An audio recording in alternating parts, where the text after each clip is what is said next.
Welcome, welcome. Welcome to Journey of a Ballaholic.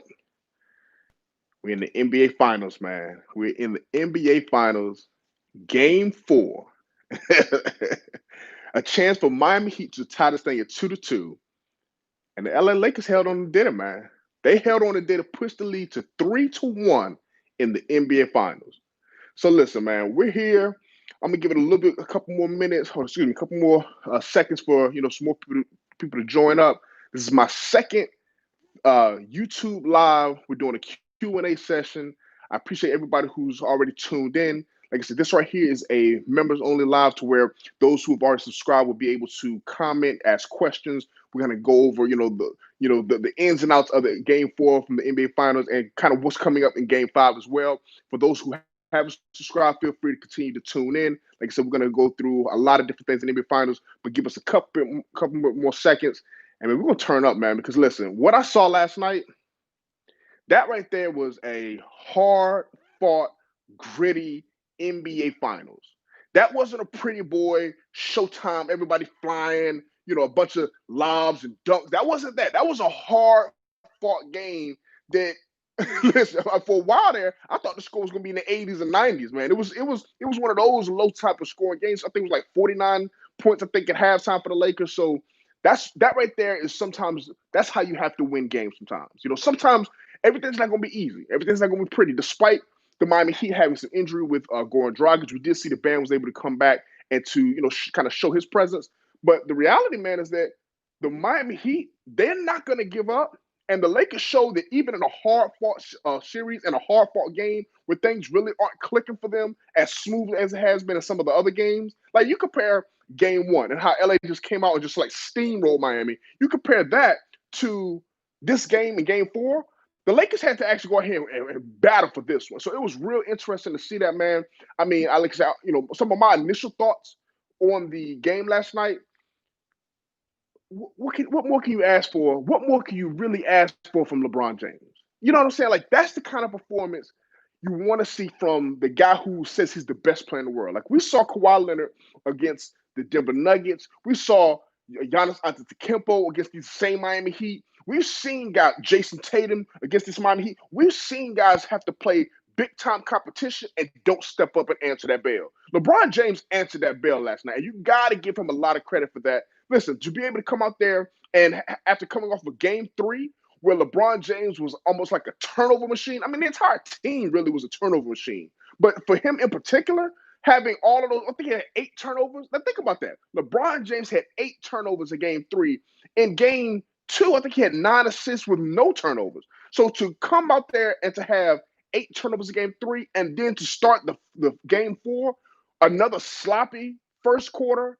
I think they had 6 or 7 turnovers as a team. LeBron James had a bunch of turnovers. Even in the first half, to be honest with you, man, LeBron James was not LeBron James. He wasn't really, really aggressive enough. That's the biggest knock I had on LeBron last night was he really just kind of paced himself and wasn't aggressive enough initially.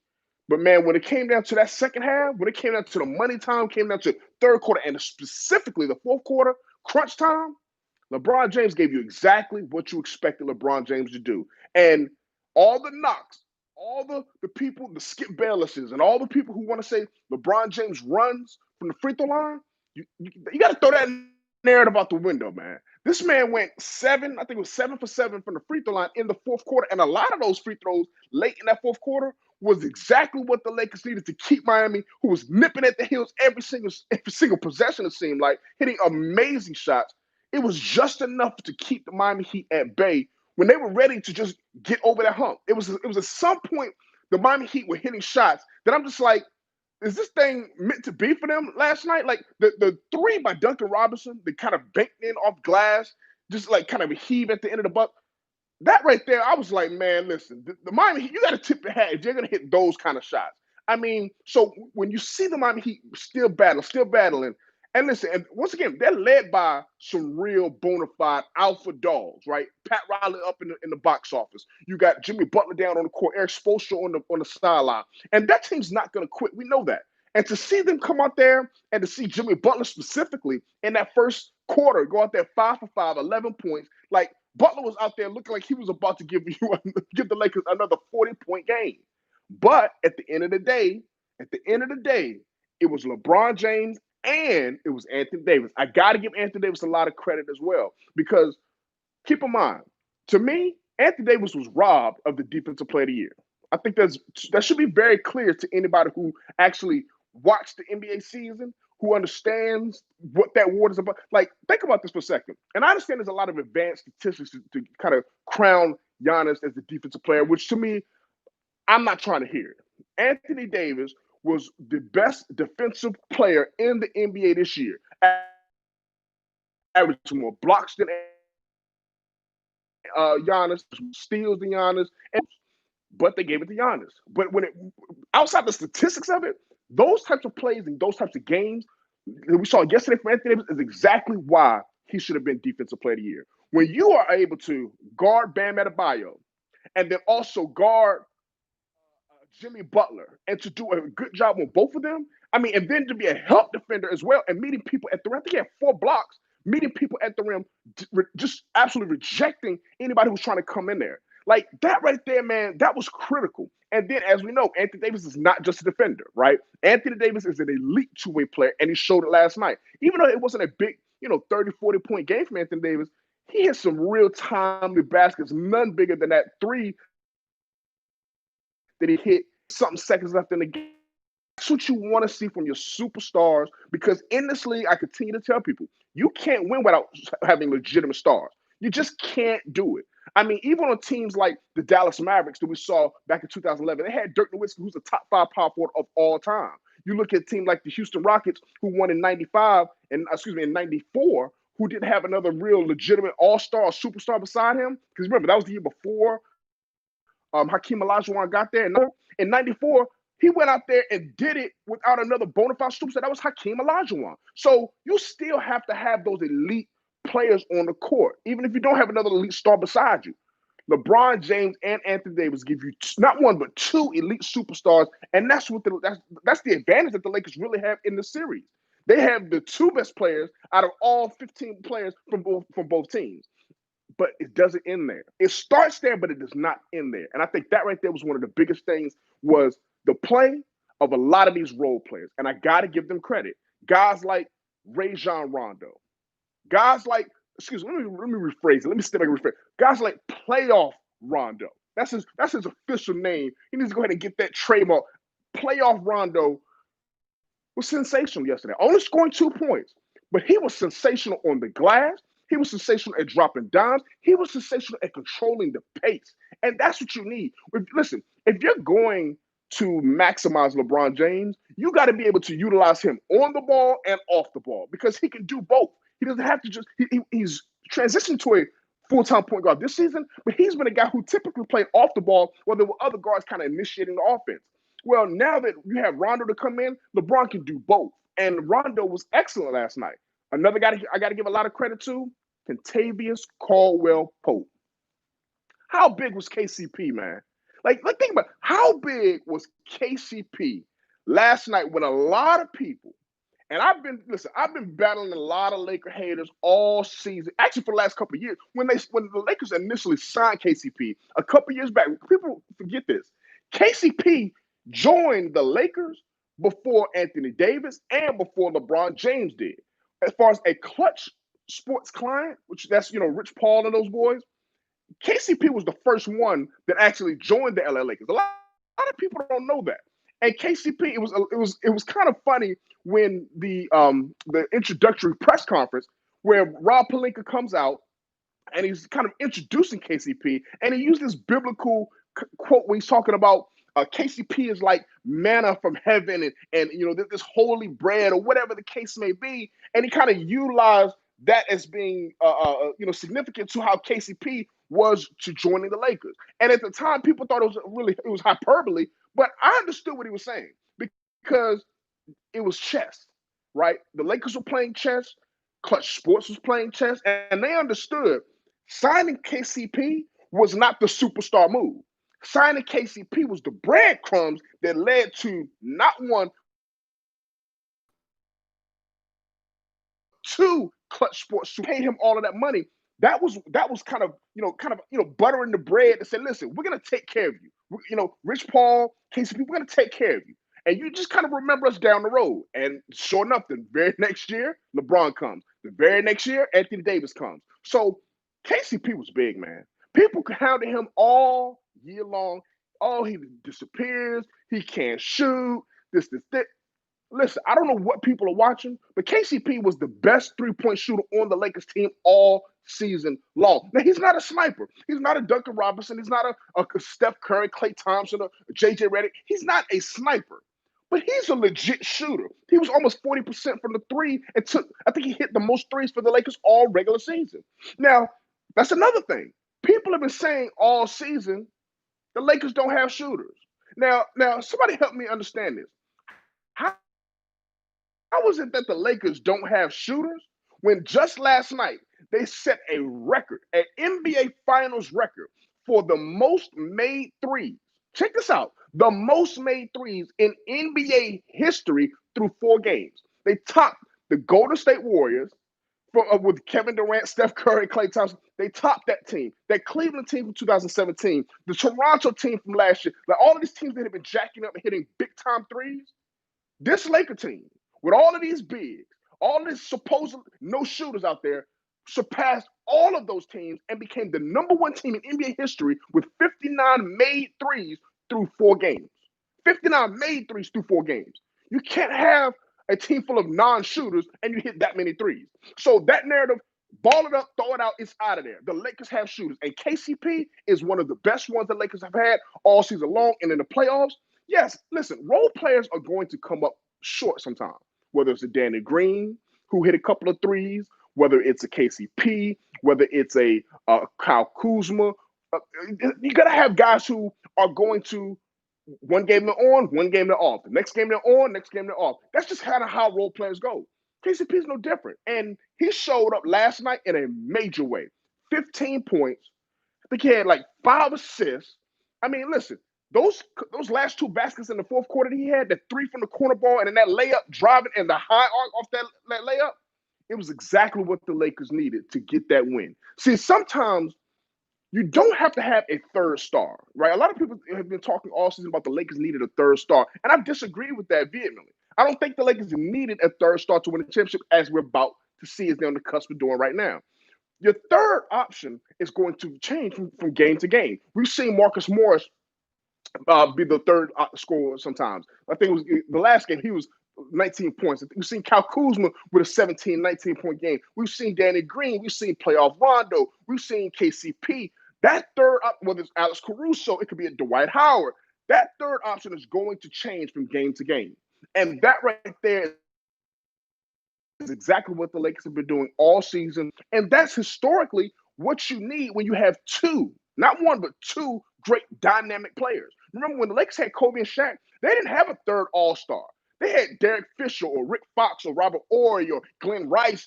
These were the guys, Lamar Odom, Metta World Peace. These were the guys who were not playing on all-star levels. These were not superstars, anything like that, but they were guys that every now and then could give you a 10-point game, a 15-point game, a 17-point game. That's all you really need. Your stars, if you got 2 of the best players, which the Lakers do, 2 top 5 players in the game, they're going to be there consistently. So all you need is somebody to step up. And last night it was KCP. So you got to give him a lot of credit. Another guy I want to touch on who you got to give him a lot of credit. Listen, Markieff Morris has played exceptionally well these last couple of games. And these are finals games. You got to remember, a lot of these guys, this is their first time being under this kind of a spotlight where you're playing on the NBA Finals level. Now, the Lakers have more experience than any team out there as far as players who actually played in the NBA Finals. You talk about LeBron James. You talk about Rondo. You talk about Danny Green, who was in the Finals last year. You talk about Quinn Cook, even though he's not playing, was in the Finals last year. J.R. Smith has a championship. Dwight Howard's been in the NBA Finals. So they had about 6 guys. JaVale McGee won 2 championships. So they had about 6 or 7 guys who've actually had Finals experience.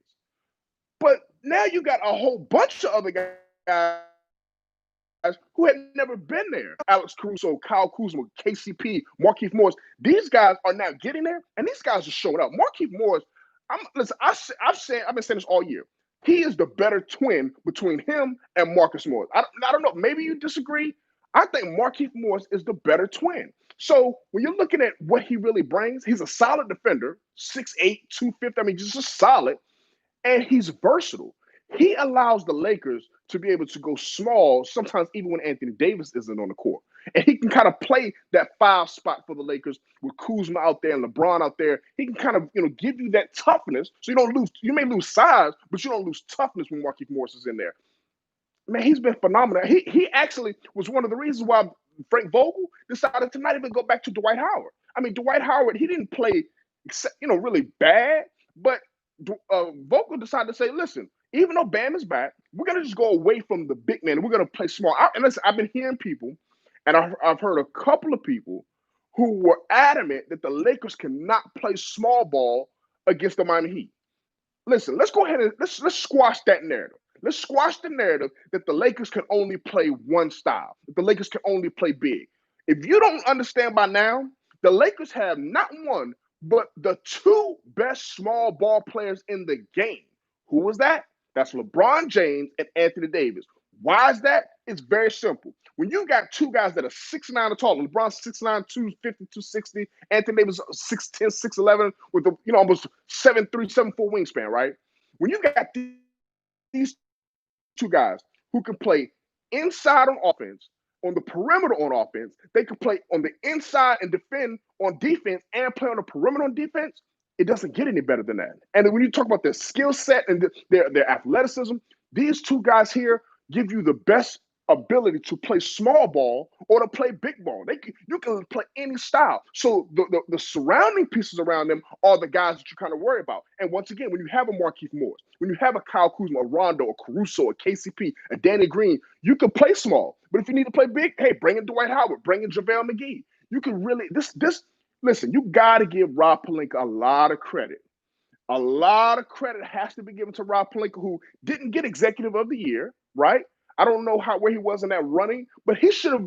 To me, he should have been one of the top guys as far as Executive of the Year, because everybody. Let's go back. Let's go back to last summer, right? July 6th, I believe it was.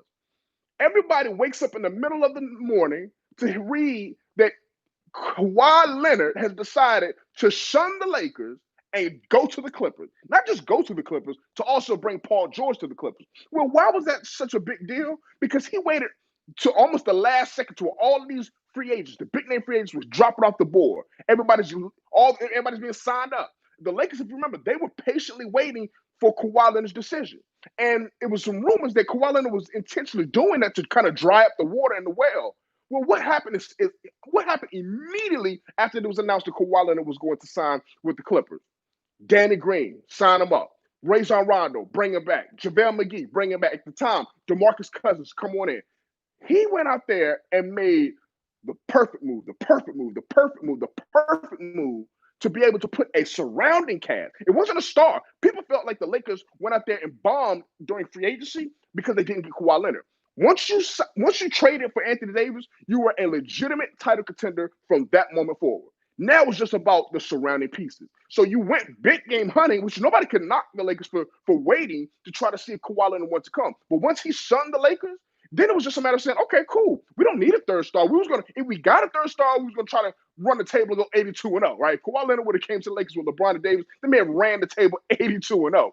But Kawhi Leonard decided to go to the Clippers. It didn't hurt the Lakers. What it did was it created a good narrative all season that the Lakers actually had some legitimate competition to dethrone them from being the best team in the not just in the West, not just in LA, but in the entire NBA. And as we've seen with Kawhi Leonard and the Clippers, that just was a mirage. That was a facade that the Clippers were actually as good as the Lakers were. But here we are with Rob Pelinka making all of the right moves to bring all the right pieces in. And now you got the perfect supporting cast around 2 legitimate bona fide stars, man. So I don't know about you, but I tip my hat to Rob Pelinka for the job that he did. Because remember, even when DeMarcus Cousins, hey, what's going on? What's going on, Akko? What's going on? Appreciate you for tuning in. Listen, if you got any questions, let me know. But listen, so you got to definitely tip your hat to Rob Pelinka, because when it came time for him to kind of bring this roster together, think about this. DeMarcus Cousins, when he's training, trying to get back to try to make this run with the Lakers, winds up blowing out his leg. So what happens? He goes, gets right on the phone, brings in Dwight Howard. People were kind of shrugging, oh, not Dwight Howard again. There was going to be this whole, can Dwight Howard, kind of remold his image to be able to come in and give the Lakers what they needed. Because you got to remember, and you got to give Dwight Howard a lot of credit for this. This right here, you got to think about this. Sometimes as males, or just people in general, but specifically males, we're ego driven, right? We walk around with these big chips on our shoulder, these big egos. And a lot of times for superstar players, they got an even bigger chip on their shoulder, an even bigger to go to their head. And Dwight Howard, who's one of the best big men the game's ever seen from a defensive standpoint and from an athletic standpoint, you had to his ego was big. And the time when he initially came to the Lakers the first time, remember, he played with the Lakers before with Kobe Bryant, Pau Gasol, Metta World Peace, Steve Nash, and Dwight Howard came in with this ego. But Kobe tried to put him in his place and said, listen, for us to win a championship, we want you to do a couple of things. We want you to defend, we want you to rebound, we want you to get putbacks and finish strong. Dwight Howard said, I want to be the second scoring option. And Kobe's like, hold on, I got Pau Gasol for that. I need you to be my third guy. Dwight Howard, they didn't mesh. So now you bring Dwight Howard back. Hey, what's going on, Matthew? Welcome back to the live, man. Let me know if you got any questions. So now the Lakers, they bring him back into the team, and under a situation where Dwight Howard got his ego together. Dwight Howard said, listen, I'm going to sign with the Lakers, but it's going to be a non-guaranteed deal. I'm going to prove that I'm a changed person from a mental standpoint. We already knew physically he wasn't what he used to be. He wasn't as dominant. But we need to see mentally, where are you? He showed it. He said, I'm going to sign for a non-guaranteed. I'll come off the bench. I'll do whatever you ask him to do. And what they asked him to do was exactly what the late, great Kobe Bryant asked him to do years ago. Just rebound and just defend. So then you fast forward. He did a great job all season, come to the playoffs. And now think about how hard this has to be. Round one against the big guys that Portland had, you're playing. Round two against Houston, where there's no big men, you're sitting. Round three in the Western Conference Finals against Jokic, you're playing, and he's playing great. The finals come here, and he starts, but then Bam goes down, and now they're not even.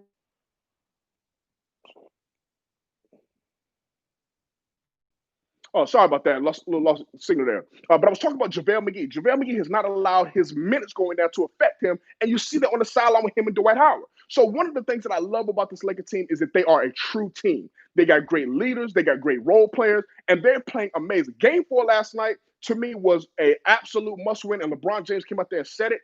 This was a must-win the Lakers had to have, and they went out there and they got it, man. So, and for those in the comment section, let me know what your thoughts were about Game 4, man. I mean, what were you surprised at the outcome? Did it kind of go to script exactly how you thought? What are some of your thoughts on it? For me, I think, like I say, it was an absolute must-win for the Lakers, and to be honest with you, it was a hard-fought, gritty win. That's what I love best. It wasn't a Showtime flying up and down lobs and just a lot of willy-nilly, just high performance game. It was a get in the mud, get down and dirty game where you had to really grind out a win. And like I said, the Miami Heat, as I was saying earlier, they came to play, and those boys, they were nipping at the heels of the Lakers all game long. Think about that three at the end of the game that Duncan Robinson hit. I almost lost my mind when I saw Duncan Robinson bank in a three.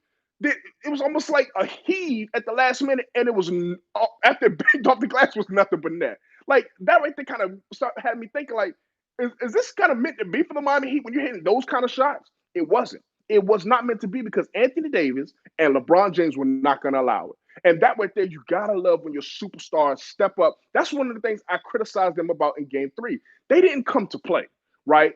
Despite the foul trouble, despite the turnovers, they didn't come to play from the beginning. And even after the beginning, after halftime, when the fourth quarter came, they didn't pick it up at any point during the game to really bring that energy and that intensity that you need. Last night wasn't the case. Now, they didn't have a great start. Specifically, LeBron James didn't start good with all those turnovers he's continuing to have, which he's got to corral that ball. Let's see. Matthew says KCP showed up, surprising. Yeah, first quarter, absolutely. Listen, I'm gonna tell you, man, that right there, that was big. KCP, like I said, I touched on a little while ago. You're right. Those shots that KCP hit early, it allowed the Lakers to have that lead. Because you got to remember, they were still having turnover issues. But those threes that KCP was hitting, being able to be that third scorer, I think I can't remember what he had, like 10 points, something like that at the end of the like he was balling. And like I said, I gave credit to him earlier, but you got to give KCP a lot of credit because he's been hearing a lot of people, a lot of those naysayers chirping about how he's not reliable. He can't shoot. He can't this and that. Man, listen, I don't want to hear it. Throw those narratives out the window. Kentavious Caldwell Pope, he's a player, man. Remember, he was the best three-point shooter for the Lakers all season long. So I got to give him that credit, man. And like I say, and I love the fact, I do have to say this too. I love the fact that KCP is not just a specialist, right? Like, for instance, like a guy like Duncan Robinson, who's just a shooter. KCP is also a really good defender. Now, he's not Avery Bradley. Avery Bradley was the Lakers' best on-ball defender. But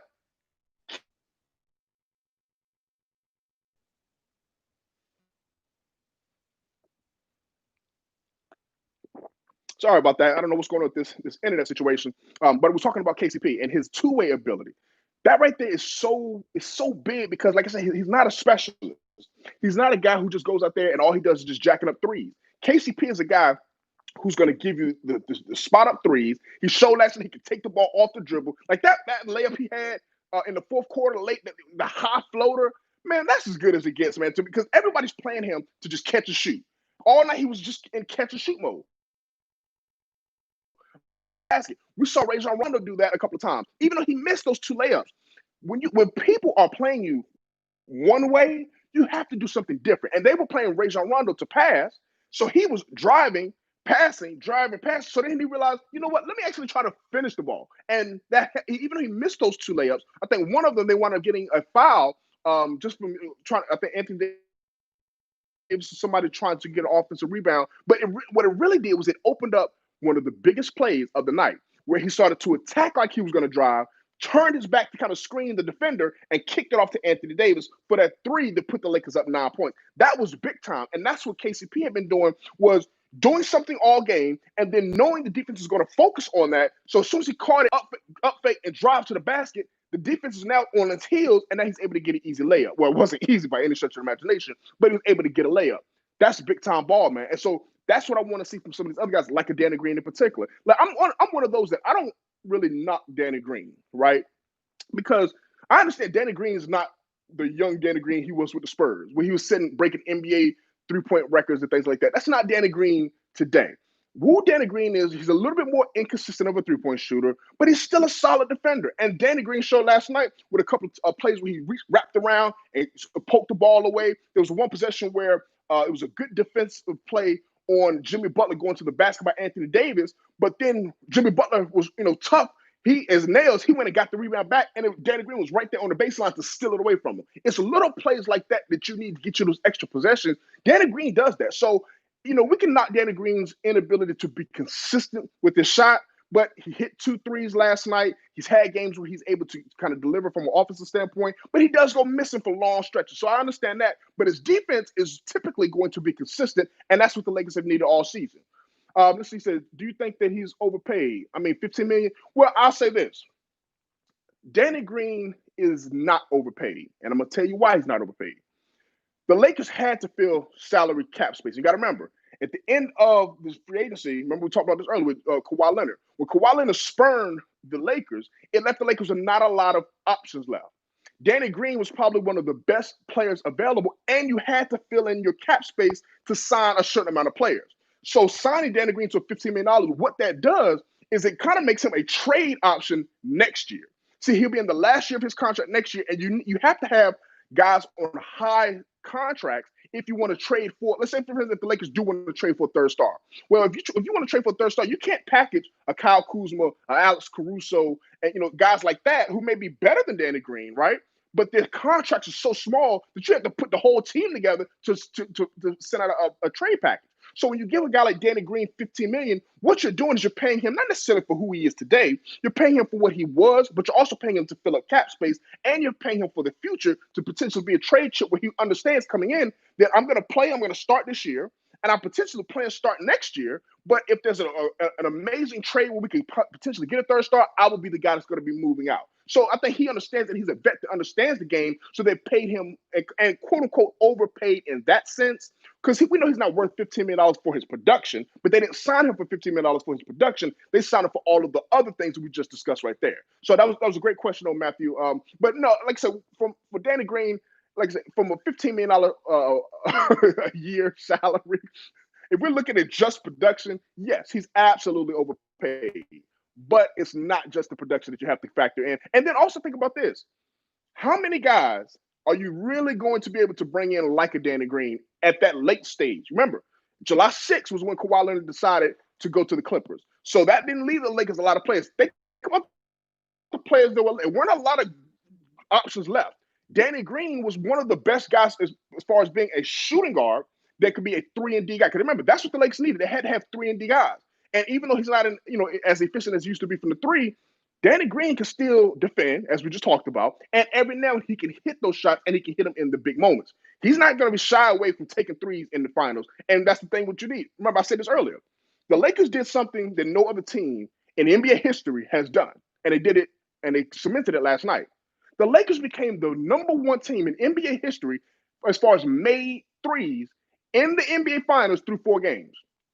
They passed the Golden State Warriors from the 2017, 2018 team, the Cleveland Cavaliers, who I think in 2017 had all those threes that was made. They passed all of those teams and became the number one team in NBA history for made threes in the NBA Finals through 4 games with a 59 made threes.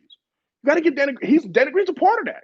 KCP, Caruso, Kuzma, Markieff Morris, Anthony Davis, LeBron James. Like this team, which everybody talked about not having any shooters, man, they got a lot. You got to have shooters to break the all-time NBA record, especially when you shoot passing guys like Steph Curry, Klay Thompson, and Kevin Durant, as far as from a team standpoint, as far as made threes. So as we saw in game 2, I think it was, they set the NBA record for the most threes taken. So this Lakers team, you need shooters to play around LeBron and Anthony Davis. And Danny Green was the best available option at that time. So I like the signing. When it happened, I loved it. I understood why he was paid $15 million, so I wasn't mad at that. But I mean, hey, what can you say? Like I said, from a contractual standpoint, I understand how a fan would look at that and say, "How are you paying this man $15 million to stand there and just jack up threes and miss them?" So I get it, man. Great question, Matt. So let's jump into what we're looking at for Friday's game.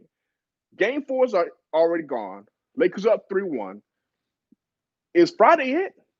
Is Friday going to be the last game of the NBA season? And we don't even know when next year's season starts. Like they're still working on the dates for free agency. I think they're submitting the draft maybe in November. We don't even know when opening night is going to be for 2021 season. So with that kind of unknown out there, this could potentially be the last NBA game that we see for who knows. It could be December or January next year before we know exactly when we're going to see another NBA game. Is Friday going to be it? Or can the Miami Heat extend this thing, win another game, and force game 6? Listen, initially, and I always stand on my predictions. I don't run from them, whether right or wrong. I'm going to stand on them.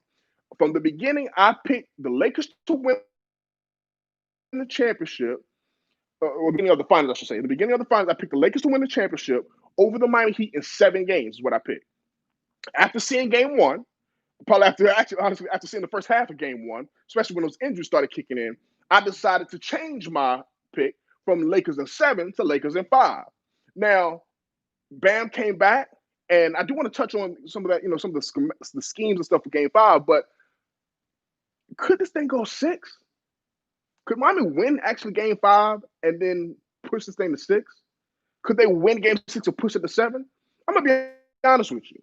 I don't think so. And one of the biggest reasons why I don't think they're going to do it is the return of Bam Adebayo. Now, I'm going to tell you what I mean by that. Now, you can let me know in the comment section if you think they'll win and what you think about Bam as far as what I'm about to say. But Bam, let's be very clear, is their best big man, right? Let's be very clear. He's their best. Brings you and is going to make them a better team with him, no question. But styles make fights, right? It's just like if you're, facing Muhammad Ali, who's got the, 6'4", whatever it may be, with this long reach, you gotta do something different if you're Muhammad Ali. If you're playing against George Foreman, who's bigger with a longer reach, or if you're playing against somebody like Mike Tyson, who's shorter with a shorter reach. So styles make fights. And the Miami Heat going against the LA Lakers, the best chance that they have to win is not with Bam Adebayo in the game. Don't shoot me, but follow me for what I'm saying. When Myers Leonard and Kelly Olynyk are on the court, it opens up the floor. Think about game 3, when the game that they actually won. Kelly Olynyk was 17-7. But it wasn't just 17 points, because we know Bam could get 17 points. How is he getting those points? And then how does his points and his being on the court affect the others around him? What Bam does when he's on the court, we saw it again last night, he clogs the paint. Now, the Lakers decided to not stay big with Dwight Howard, but they still had, and it was a real good scheme I like that Vogel went with late in that game, which I'll touch on a bit. But having Bam on that court clogs the paint for the Miami Heat's best player, Jimmy Butler. Remember, game 3, Butler joined Kareem Abdul-Jabbar and Shaquille O'Neal as the only players that have ever scored 40 points in the finals without even taking a three. So how did he do that? Well, when you have Kelly Olynyk and Myers Leonard out there who can shoot from the three-point line, it spreads the defense out. And what that does is it allows Jimmy Butler those driving lanes. He was allowing him to play in that paint area, in that restricted area where he could get to the basket, the mid-range, the low post. He was able to work in those areas. Well, when Bam is in the game, Bam can't stretch up to the three. And if he is at the three, nobody's playing Bam at the three because he's not a three-point shooter. So now, whether Anthony Davis is guarding him, he's now back on the block. Where Anthony Davis had four blocks. Or what we saw the Lakers do at the end of the game was put Anthony Davis and Jimmy Butler with a lot of size, a lot of length, and then we saw LeBron James guarding Bam. Because remember, Bam is not bigger than even LeBron James, and Bam is their center. So Bam's inability to stretch the defense out allowed the Lakers to pack that paint, and it forced Jimmy Butler to have to take threes to shoot from the outside. He wants under the screen. He wants to get to the paint. How he's just going under. However, you can't really do that when you got extra big men down there. So the Miami Heat, in my opinion, their best training game 5 or game 6 or anything is to not actually to play Bam less. I'm crazy, man. I know it sounds crazy, but Jimmy Butler, for him to be the best version he can be, because let's be very clear, Miami Heat have no chance of beating the Lakers unless Butler is special. Game 3, Butler was special. He had a historic game. 40 points, 11 rebounds, 13 assists, like mind-blowing stats. Mind-blowing. Outscored, assisted, and rebounded LeBron James in the finals game. The first player ever to do that. Jimmy Butler did that. And so when the game started in the first quarter, it looked like he was headed to do that again. He had 11 points, hit 5 for 5 in the first quarter, but he was unable as the game went on and as the Lakers continued to use their size against him and the physicality, it started to wear him down. You don't want Jimmy Butler, as he's getting worn down, taking long jump shots. Those are going to come up short. You want Jimmy Butler dishing out punishment and getting to the basket. From a defensive standpoint, like I said, Bam can't guard LeBron. Bam also can't guard Anthony Davis. Now, I'm not saying he can't guard him. Maybe that's not the word. He can't stop them. Right? He can guard without the game. Who's Bam guarding? Who are you going to put Bam on to say, go guard this man and lock him down? Go lock the paint down. He can't lock the paint down. Anthony Davis would take him out on the perimeter. LeBron James would take him out on the perimeter. And they were playing as the 4-5, basically, as the game started to get to the end of the game.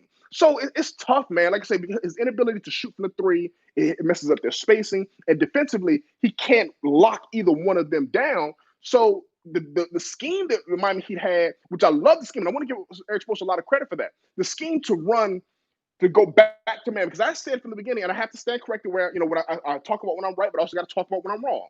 I felt that the Miami Heat best chance from a defensive scheme standpoint was going to be run zone. And they did that in game 3, and it worked. Game 4, they switched it up. They said, we're coming out of that zone now that we got Bam back, but we're going to front the defender. I mean, the postman. So they fronted Anthony Davis and had that help defender ready to come at the last second. That it messed the Lakers up. They weren't really expecting to have Anthony Davis fronted, because normally, if you front Anthony Davis, LeBron James is throwing it right over the top. And the lift that Anthony Davis has is an easy bucket. So most teams have not tried that defensive scheme of fronting Anthony Davis. Miami Heat did, and it worked. It worked early, it worked often, and they were able to get a lot of turnovers on the LA Lakers that You don't really expect to see just LeBron throwing the ball out of bounds. And it was something that the Lakers hadn't really prepared for. You can see that. So going into game five is going to be interesting, man, fronting the post, or does he go back to zone? Does he mix and match kind of the two? It's gonna be real interesting. Um, I'm gonna be honest with you, man. And like I said, there's be very clear. We got another question. If the Heat play man to man again, Bron has to be more. Listen, Matt, I agree with you 100%. That right there is what frustrated me about LeBron James in the first half. I agree with you, Matt. LeBron James cannot allow the Heat to play man to man on him and not be aggressive, not attack that paint. I agree with you, man. There's no way in the world. I don't care if it's Jimmy Butler, Bam Adebayo, Andre Iguodala, Jay Crowder. Listen, I don't care who it is. There's nobody on Miami Heat's team that can stop LeBron James from getting to his spots and getting to that rack and finishing strong. We saw him finishing over Jimmy Butler and Crowder and then flexing on. We saw him doing that. We've seen him shooting over the top of Bam Adebayo and other defenders. We've seen him be able to get to where he wants when he wants. So it's like, if you can do that, why not do it early? And I understand he wants to pace himself. You got to remember, this is year 17 for LeBron. It's a lot of miles on those legs. So I understand him wanting to pace himself. And I don't have a problem with him pacing himself. That's why you brought in Anthony Davis, and he said from the beginning of the year, we're going to ride Anthony Davis. He said, there's no need to have Anthony Davis if we're not going to use him. So I get that. And I understand why he wants to go to Anthony Davis early and often. But when it's not there, when you're just turning the ball over, trying to force it to him, or if Anthony Davis doesn't have it, or if you're kicking out the shooters and the shooters aren't hitting initially, if that's the case, put your head down and go to the basket. Put your head down and go get a foul call. Put your head down and put the pressure on the defense to guard you. So I agree with you. He has to have a better balance. Because you got to remember, LeBron James, like if you were forming or constructing a player, LeBron James is more Magic Johnson than Michael Jordan. See, Kobe Bryant was more Jordan than Magic. LeBron is like a combination of Larry Bird and Magic Johnson. That's really the best ability, or the best way to look at it is he's got the all-around game of a Larry Bird. Because Larry Bird could defend, Larry Bird could pass, he could rebound, he could shoot, he could score in the post. And then he's got the passing of a Magic Johnson. He's got the showmanship of a Magic Johnson. But then you give him Jordan's athleticism. So LeBron is like a freak of nature, but he doesn't have the killer instinct and the mentality as a scorer that a Michael Jordan or even a Kobe Bryant had. Those guys wanted to kill you. And if they saw you defender on them that was inferior, they were going to annihilate that person until you took him out of the game. They were going to do it every single time, and they didn't care. And so LeBron James just doesn't have that. So it's not necessarily, I don't want to say it's a knock. It's just a different style. Remember, styles make fights. LeBron's style is to be a facilitator. He's going to get others involved. And when it comes to winning, that helps. You got to have others involved. But LeBron does it a different way. He likes to pass first, score second, whereas Jordan and the Kobe's and guys like Allen Iverson and Kevin Durant, those guys said, I'm going to score first, and then once the defense starts to adjust, then I'll kick it out to an open guy. So you saw Jordan hitting a Steve Kerr, hitting a Paxson, or Kobe hitting a Metta World Peace or Derek Fisher, right? You saw those guys kind of setting up others after the defense had to adjust because they just couldn't stop them from scoring. LeBron is saying, listen, I'm going to get you all going so that late in the game, they can't help off of you. And now I can do my thing and get to the basket without having to worry about the help, because now you're going, you're good, you're in a rhythm, and now I can attack, and then they can't help off you because they know once they leave you, I'm going to dart it to you and you're going to hit it. So I understand both strategies. It's just that there's a time and place for everything. And I think sometimes LeBron forces that pass first mentality. He forces that get others involved early strategy. He forces that a little too much. JB Holland, man, listen, welcome. Listen, I definitely want to welcome you to the All-Star membership. I appreciate you signing up, man. Like I said, if you got any questions, feel free to let me know in the comment section below. So LeBron's ability to, be that pass first guy, man, you gotta love it. You gotta love it, but sometimes it's nerve-wracking, man. I gotta lie to you, man. It is so nerve-wracking, especially like first half, he had 8 points, right? 8 points and all these turnovers. I'm like, LeBron, if you don't put your head down and go, LeBron having a 15-point triple-double, right? If it leads to a big win. But if it's a game where it's tight, if it's a game where it's close, I don't want you out there seeking out assists. I want you scoring because you can't be stopped. Listen, Skip Bayless is the biggest hater in the history of hateration. He's the number one hater of LeBron James, of all things LeBron James. But even Skip has to give LeBron credit that LeBron James is one of the best drivers of the basketball and finishes at the rim that we've seen. Even in year 17, you saw in the game last night. In year 17, this man drives to the basket, does his little, willy-nilly move, and then just flushes it at the rim out of nowhere. Like at the last second, just explodes. His athleticism in year 17 is still unbelievable. His size is just ridiculous. 6'9", 250, 260, and able to move as quick as he is. So I get it, man. It's like if you got that package, use it more. His best attribute is his passing, man. It's his willingness, his love to see others succeed. So I don't want to make it seem like that's a knock. It's actually a benefit of his, and it's why he's won about to be 4 championships, right? Is his ability to raise the level of others around him. A guy like J.R. Smith is only J.R. Smith's about to get another ring. J.R. Smith is only in the NBA still to this day because of LeBron James. Let's be very clear about that. But J.R. Smith is the guy who is just a catch and shoot guy.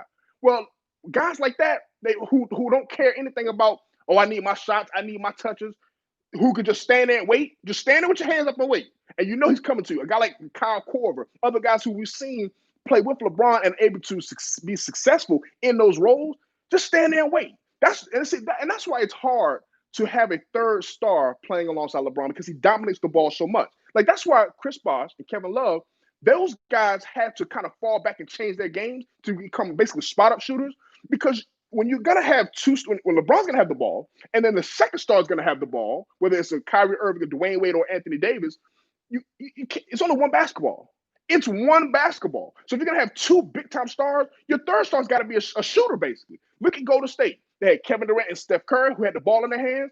Third guy, Klay Thompson. Look at Boston Celtics. They had Paul Pierce and Kevin Garnett.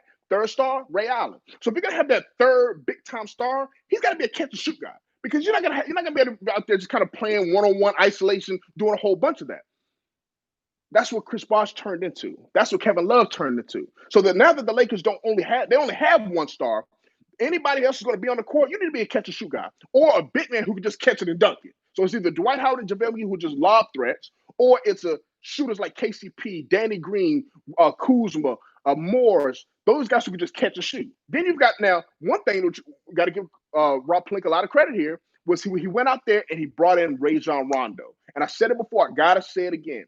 Adding Rondo is good attacking to score, while setting others up. LeBron can then take that mental break to say, okay, let me put myself in position to score. Rondo's out there, he's like an ultimate facilitator. That's all he wants to do, right?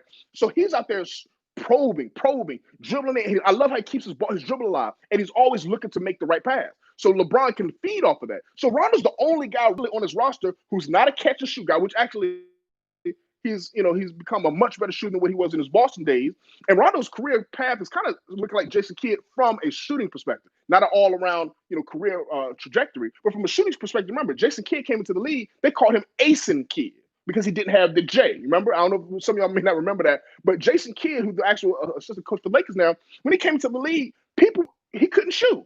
And just like Rondo, when he came into the league, couldn't shoot. But as he got older, as he more experienced, those guys worked on their three. Rondo's a guy, you can't just leave him open. He'll take that shot, and he's been making them. So, but that's not really his game, right? He's not an elite finisher. He's not an elite shooter. What he is an elite facilitator. So that ability for Pelinka to say, we need Rondo, right? Because remember, that was one of those late signings. It was decided to bring back Rondo, bring him off the bench to be that backup point guard. I love the move. All season people knock Rajon Rondo because he wasn't this or he wasn't that or he's a liability. No. Rondo is similar to LeBron, similar to like a Danny Green. These are vets. These are guys, they can't play all 82 games. They save themselves for the playoffs. Now LeBron he's a freak of nature. He's like a cyborg. So he can kind of give you more consistent play throughout the season. But a guy like Rondo, that's why they call him playoff Rondo. Because when the playoffs come, he takes his game to the next level and he's almost like an all-star level player in his role. Man, Rondo was fantastic last night, man. So the Miami Heat not having Goran Dragic hurts. And I think, honestly, not having Dragic, come on. Sorry about that, guys. I gotta get this connection right. But I saw your question, JB. You said, "What do I think about the Lakers bench, and is the Lakers bench overrated?" I think it's a great question because I've heard that narrative all season, and I'm gonna be honest with you. I do not think it's overrated. I think the Lakers have one of the deepest benches in the NBA. Keep in mind, understand this: they don't have a six man of the year type player like a Lou Williams, like a Manu Ginobili. They don't have that kind of a guy per se, right? What they have are specialists in their roles. They come off the bench. They have a team full of role players. Keep in mind, KCP was a role player all season. Avery Bradley was the starting guard. KCP's now been moving to the starting lineup, so they kind of shortens their bench some. But let's just look at the bench players that they have and how they fit in their roles. Start off with Rajon Rondo, as I just talked about, playoff Rondo. It's not many guys like Rondo that you can bring off your bench who can control the game, allow LeBron to be able to kind of rest and not have to play on the ball as much.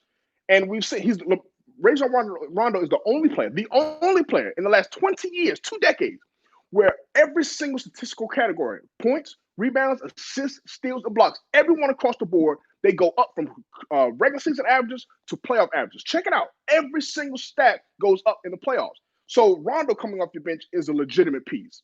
When you've got Dwight Howard coming off your bench, that's a legitimate piece. Now, he's starting now, but for the all season, he was coming off your bench. Dwight Howard, who's and still a legitimate rebound. I think he was number 2 in the league all season for bench rebounders. He was number 2, I believe it was. I think maybe either it's Enos Cantor or somebody I think like that averaged more rebounds, I believe, but he was either 1 or 2 in rebounds. He's still a legitimate shot blocker. So when you have a guy like that, a Hall of Famer, which Dwight Howard will be a Hall of Famer. Dwight Howard coming off the bench is a Hall of Famer. Rajon Rondo, who I think will be a Hall of Famer once they win the championship this year. That's 2 guys. Then you bring in a guy like normally it would have been a KCP coming off your bench. Like I said, we'll look at him as just a starter now since he's in that position now. You got a guy like Kyle Kuzma. Kyle Kuzma has been maligned all season long. He's inconsistent because he's young. This is his first time ever being in the playoffs, let alone being in the finals. But Kyle Kuzma has shown, just look at it, look at his stats. He's shown he can be consistent in his role. He's not the third star. That's what people have been the media was hyping him to be. He's not that. This guy's going to give you 10, 11 points, and he's an improved defender. He's a guy with size that has a scoring mentality to go out there and is not going to be afraid to take the shot. They run plays for Kyle Kuzma at the end of games and at the end of halves to take those shots because I'm not going to say he has Mamba mentality, but he's got a little Mamba mentality where he just doesn't care about if he misses or not. And so you need that guy, and especially a guy like that with 6'8", 6'9" of size that could be a catch and shoot guy that moves well off the ball. You got a guy like Alex Caruso. He's an unknown guy, but Alex Caruso and LeBron James, they had the best, as far as a 1-2 punch, they had the best plus minus in the entire NBA all season long. That was LeBron James and Alex, not LeBron and Davis. LeBron and Alex Caruso had the best plus minus. He comes in and gives you tough defense.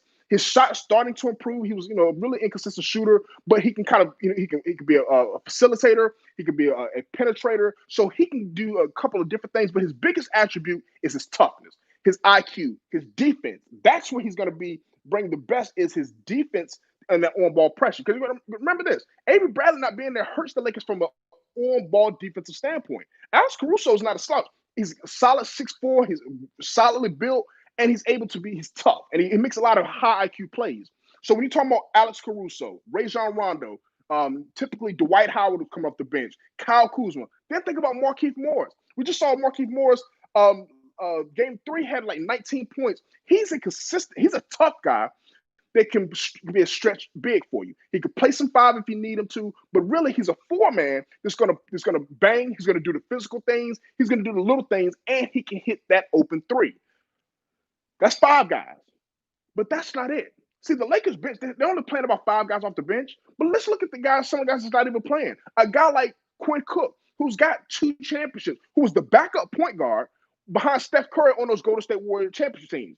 Quinn Cook he was winning championships with the Golden State Warriors as a backup point guard and was actually playing in the NBA Finals. He doesn't even get playing time despite Avery Bradley being down because they got Caruso and they got Rondo And so then you got Quinn Cook just kind of sitting on the bench, just about to get a championship and doing nothing. Then you got a guy like Jared Dudley, who is no longer, he's almost like a Udonis Haslam, where he's like a coach on the sideline. And so he's not really playing, but he was one of those guys that was up for Teammate of the Year award, right? So these are the pieces that you have from guys that are playing and guys that aren't playing, and it all comes together to make that Lakers bench. So, JB, I think that's a great question, man. But hopefully I gave you a good, thorough answer to understand that no, the bench is absolutely not overrated. It's not the best bench in the NBA, but it's by far not one of the worst benches in the NBA. And I think it may be even more underrated than overrated. So great question, man. But so you can let me know what you think about that response. But I like the Lakers bench. I think it fits perfectly around the stars. And you got to remember that a team with two stars, you have to have the right pieces around them. That's why the Clippers, I knew they were not going to win a championship. From the day that they put that team together, I knew they wouldn't win a championship because the pieces around them did not fit around their stars. Lou Williams coming off your bench, he's an ISO ball. He needs a ball in his hand. He's an ISO scorer who's an inefficient scorer. Let's see, another question. I got to go back. Hey man, I appreciate you for coming to the live Q&A, man. I appreciate you also for subscribing and to sign up for the membership. We're gonna do a lot more of these, and stay tuned for some other stuff we got coming in the future. Appreciate you for coming out, man.